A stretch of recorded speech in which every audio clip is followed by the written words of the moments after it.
ఒక పడవ యజమాని తన పడవకు రంగు వేయించడానికి ఒక పెయింటర్ను పిలిపించాడు. పడవకు పెయింటర్ రంగు వేస్తున్నప్పుడు పడవ అడుగు భాగంలో రంధ్రం కనిపించింది. ఆ రంధ్రాన్ని రిపేర్ చేసి పని పూర్తి చేసుకుని వెళ్ళిపోయాడు. 2 రోజుల తర్వాత యజమాని 1,00,000 తెచ్చి పెయింటర్కు ఇచ్చాడు. నా డబ్బు నాకు ఇచ్చేశారుగా, ఇదెందుకు? ఇది పెయింట్ చేసినందుకు కాదు, పడవకు పడ్డ రంధ్రాన్ని పూడ్చినందుకు.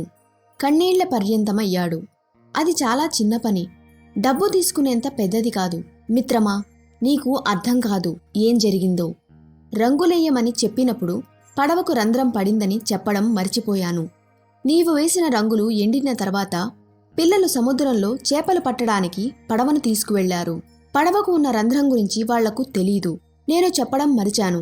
పని మీద వెళ్ళిపోయాను. వాళ్లు సముద్రంలోకి వెళ్లారని తెలిసి గుండె గుబేలుమంది. దాన్ని రిపేర్ చేయమని నీకు చెప్పడం కూడా మర్చిపోయాను. వాళ్లు తిరిగి వచ్చిన తర్వాత చూశాను, ఆ రంధ్రం పూడ్చి రిపేర్ చేశావని.